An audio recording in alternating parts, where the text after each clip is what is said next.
Hola amigos, saludos, yo soy el doctor Pedro Uncel. Muchísimas gracias al comité organizador de FLAUS 2021 por la invitación. FLAUS es una organización en la cual pues ya tengo, gracias a Dios, 20 años dando conferencias ininterrumpidos en todos los congresos de FLAUS desde el año 2001 en Isla Margarita. Y pues es una sociedad a la cual pues nos ha permitido conocer gran cantidad de amigos y de profesores de toda Latinoamérica y del mundo. Así que enhorabuena que este congreso va adelante y va a ser exitoso. Así que vamos a comenzar con la charla que nos corresponde a nosotros, que es en el bloque de pediatría, de ultrasonido pediátrico, y vamos a hablar de la valoración por ultrasonido y Doppler en la hepatitis neonatal. La hepatitis neonatal corresponde a una inflamación hepática inespecífica antes de los 3 meses de nacimiento y que se desarrolla secundaria a diferentes causas como infecciones, defectos del metabolismo y a síndromes colestásicos familiares. También pueden ser de origen desconocido y su transmisión es placentaria, vaginal o a través de catéteres o transfusiones. Fíjense que la etiología puede ser idiopática o puede ser viral, bacteriana o parasitaria.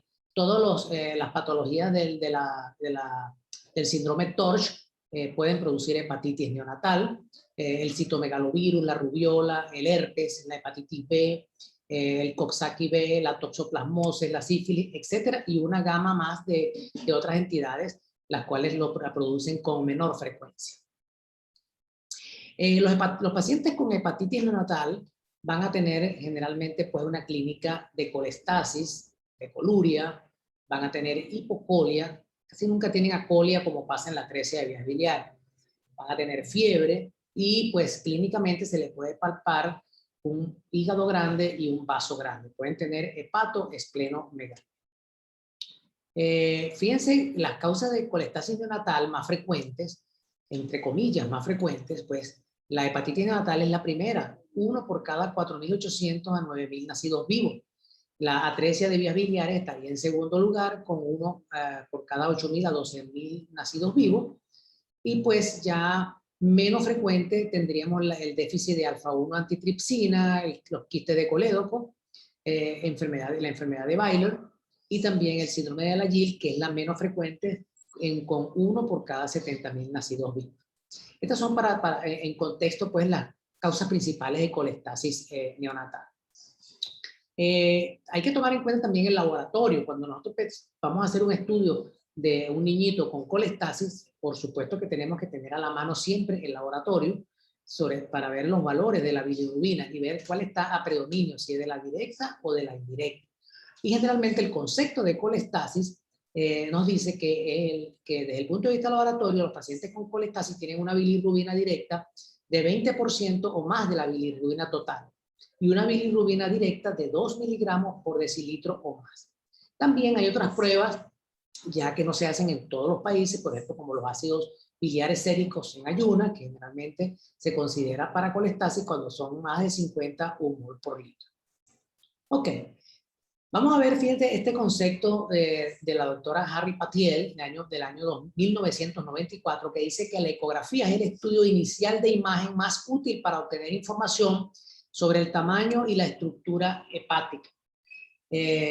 Además de información sobre la patencia de la vía biliar extrahepática, distinguiendo entre colestasis de causa extrahepática o intrahepática. Y también establece la indicación de un tratamiento quirúrgico o médico. Y hay otro concepto que quiero compartir con ustedes en el año 2017, el doctor Shamir y colaboradores, que dice que el ultrasonido es clave en la evaluación inicial del paciente con colestasis.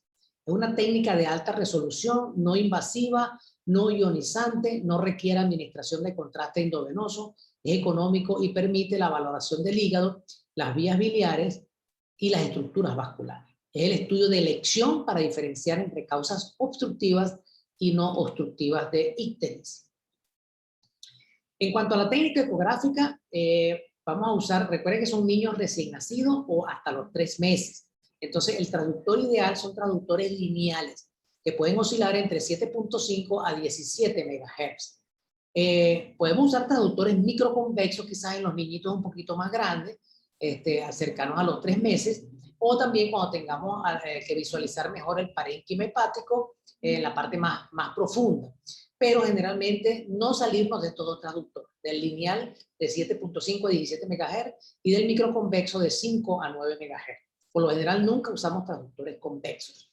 El paciente lo citamos con aproximadamente 2-3 horas de ayunas, al igual que para los pacientes con atresia de vías biliares, y también vamos a nuestro consultorio, nosotros solo hacemos ecografía pediátrica, vamos a tener el gel tibio y pues usamos también tetero o lactancia materna durante el estudio, porque como veremos después, una vez que hacemos un rastreo inicial, le vamos a dar alimento al paciente para ver si hay contractilidad o no de la vesícula.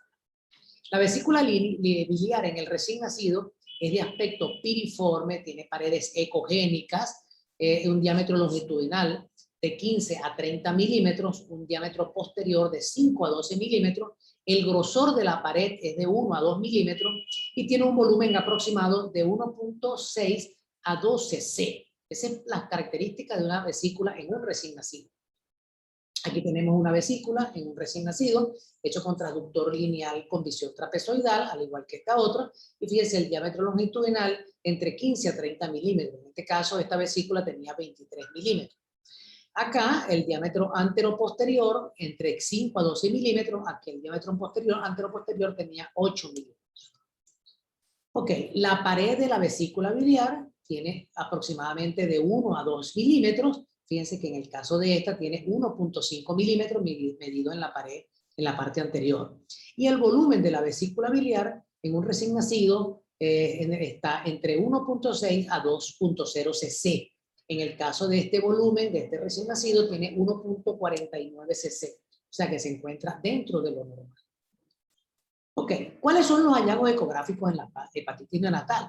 Tenemos que tener en cuenta que podemos tener una ecogenicidad hepática normal. Puede haber un hígado incrementado o disminuido de ecogenicidad. Puede haber hepatomegalia, esplenomegalia, engrosamiento de la pared vesicular, vesícula de aspecto hepatizado. Pues los ductos biliares por lo general están normales. Hay ausencia de cordón triangular, que es un hallazgo más frecuente en la atresia de vías biliares, aunque hay algunos pacientes que se dicen que podría haber cordón triangular, nosotros no los vemos, no lo hemos visto. Y nosotros, como veremos ya después, vamos a ver que la prueba de contractilidad de la vesícula es positiva en el 97% de los casos. Ok, los hallazgos al Doppler color y al Doppler pulsado, puede haber incremento en la vasculatura de la pared vesicular, puede haber, hay ausencia del flujo subcapsular, a diferencia de lo que ocurre en la atresia de vías biliares. Las venas suprahepáticas por lo general están normales, son permeables con flujo trifásico. Y el flujo porta va a estar por lo general hepatópeto con velocidades normales. La arteria hepática puede tener un índice de resistencia y un pico sistólico normal, o dependiendo si el cuadro es severo, pueden estar aumentados. Y por lo general, no hay criterios para hipertensión portal. Ok, el hígado en el recién nacido, recuerden que tiene de 5 a 6 centímetros en sentido longitudinal al nacer. Entonces podemos encontrarnos en una hepatitis neonatal un hígado como este, 5.8 milímetros, completamente normal, o podemos encontrar una hepatomegalia, en este caso un recién nacido con 7.2 milímetros, ambos hechos con transductor lineal con visión trapezoidal. Podemos encontrar hepatomegalia con el parénquima alterado, en este caso de este paciente hecho con un transductor microconvexo y un hígado aumentado de tamaño de 9.8 centímetros longitudinal con alteración en la arquitectura del parénquima. Pero también podemos encontrar hepatomegalia, como en este caso un hígado de 7.1 centímetros en longitudinal con el parénquima normal.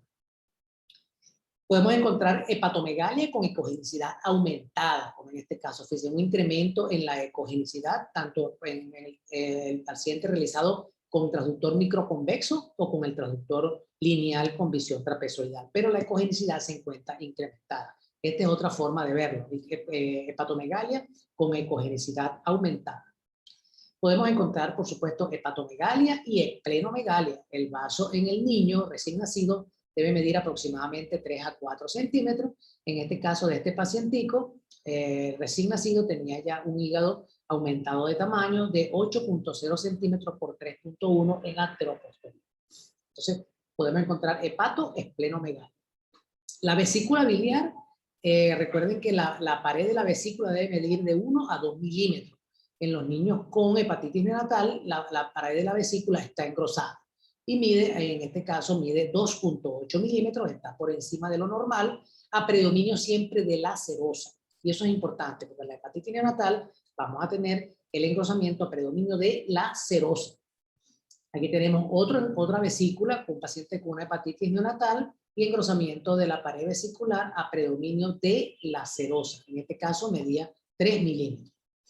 En este caso, más engrosada todavía, a predominio de la serosa, y en este caso la vesícula nos medía 4 milímetros. Además se veía unas imágenes anecoicas en su interior, en un aspecto infiltrante correspondiente a edema de la pared. Entonces son hallazgos que podemos encontrar también. Aquí tenemos otro paciente con una vesícula de pared engrosada, en este caso medía 3 milímetros, y también tenía las paredes de aspecto hipoecoico alrededor. Ok, a veces podemos encontrar, entre comillas, el aspecto postprandial. No es que el paciente haya comido, sino que, porque acuérdense que nos estamos con 3 horas de ayuno, sino que el aspecto de los pacientes con hepatitis neonatal, de la vesícula, los pacientes con hepatitis neonatal, podría tener este aspecto de, entre comillas, una pared, una vesícula de aspecto postprandial. Sin embargo, nos aseguramos de que el paciente tenga el tiempo de ayunas necesario. Ok. El diámetro de la vesícula en sentido longitudinal debe ser mayor de 15 milímetros en la hepatitis neonatal, por lo general. El diámetro es más de 15 milímetros. En este caso, fíjense, medimos en sentido longitudinal. El diámetro nos midió 18 milímetros, está dentro de lo normal. Aquí tenemos un paciente con una hepatitis neonatal, un hígado aumentado de ecogenicidad, pero la vesícula tiene un diámetro de 21.9 milímetros. O sea, está dentro de los parámetros normales. A diferencia, por ejemplo, de las atresias de vías biliares, donde la vesícula biliar tiene un diámetro menor de 15 milímetros. Aquí tenemos un ejemplo, un paciente con una hepatitis neonatal y un paciente con una atresia de vías biliares. Fíjense la diferencia de las vesículas. En este caso es una vesícula de aspecto piriforme y mide 19.9 milímetros. En cambio, esta es una vesícula de aspecto rudimentario con zonas de fibrosis a su alrededor. Es un paciente con atresia de vías biliares y esta vesícula nos midió 13.7 milímetros, menos de 15 milímetros.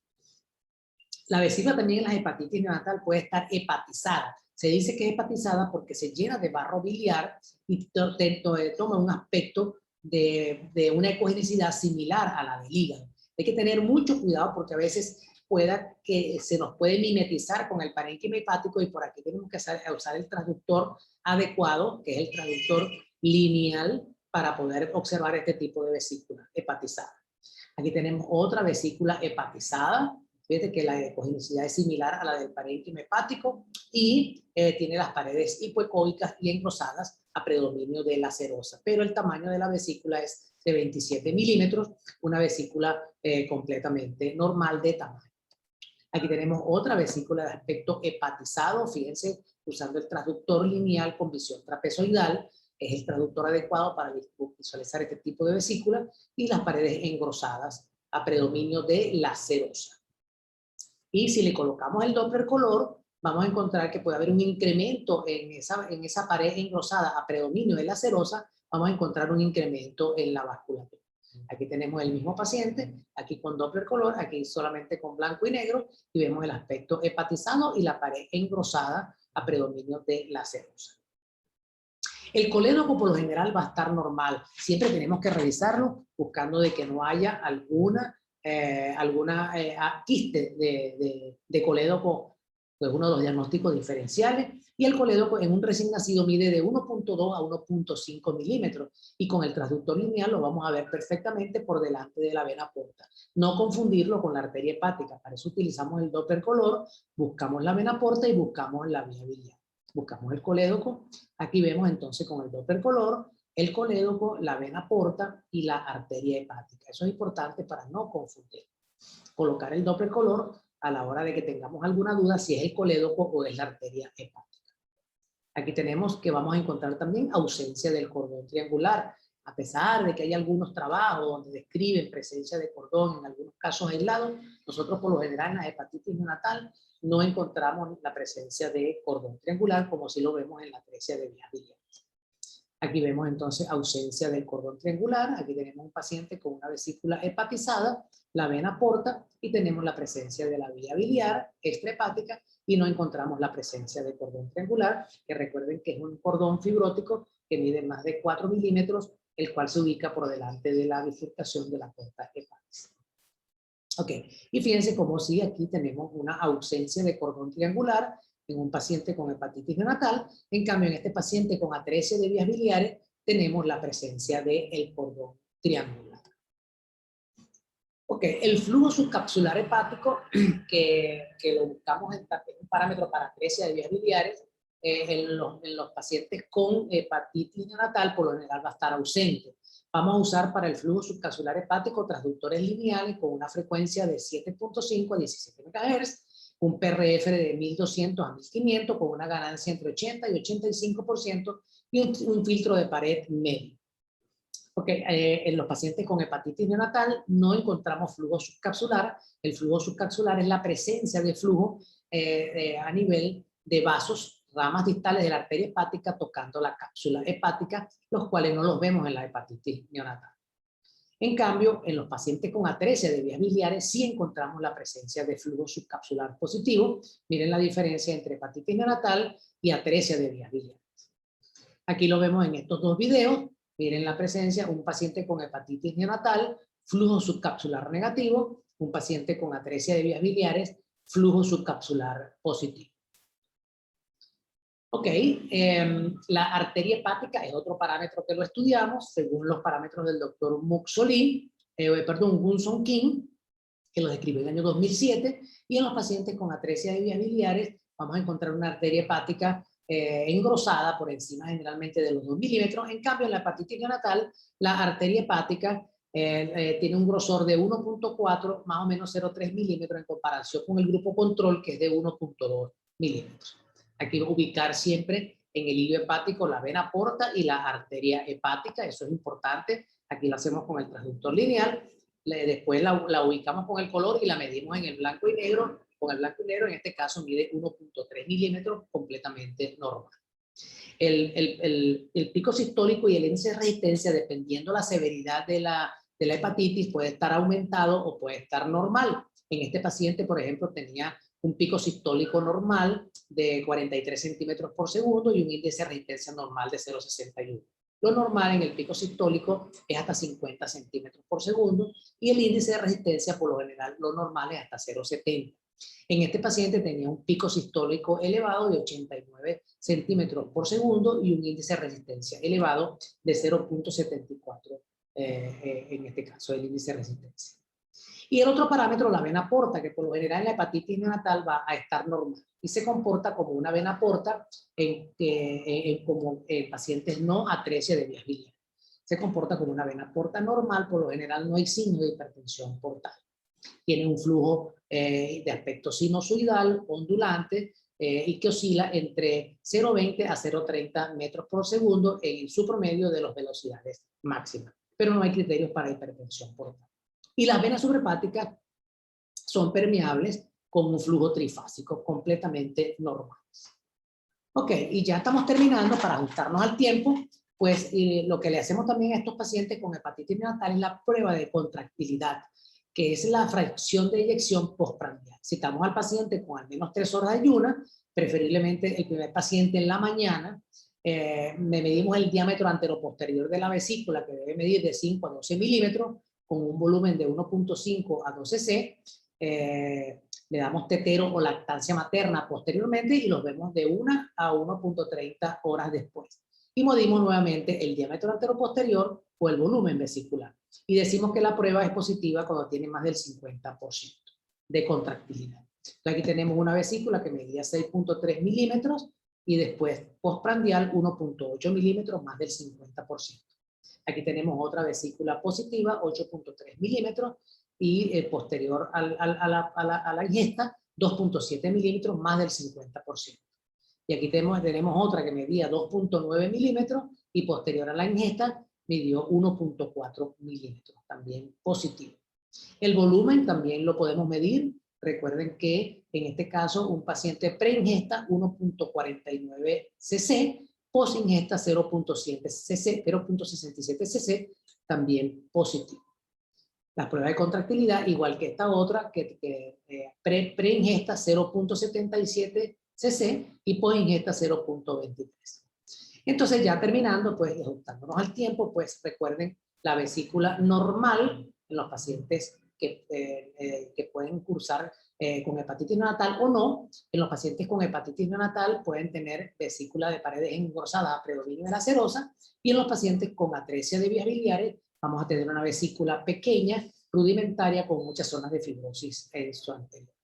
El diagnóstico diferencial de la hepatitis neonatal sería con las colestasis extrahepáticas y con las colestasis intrahepáticas, y básicamente con la atresia de vías biliares, pero este sería motivo de otra conferencia, donde buscaríamos vesícula biliar patológica, cordón triangular, flujo subcapsular hepático, diámetro de la arteria hepática aumentado y diámetro de la vena porta aumentado en los pacientes con atresia de vías biliares.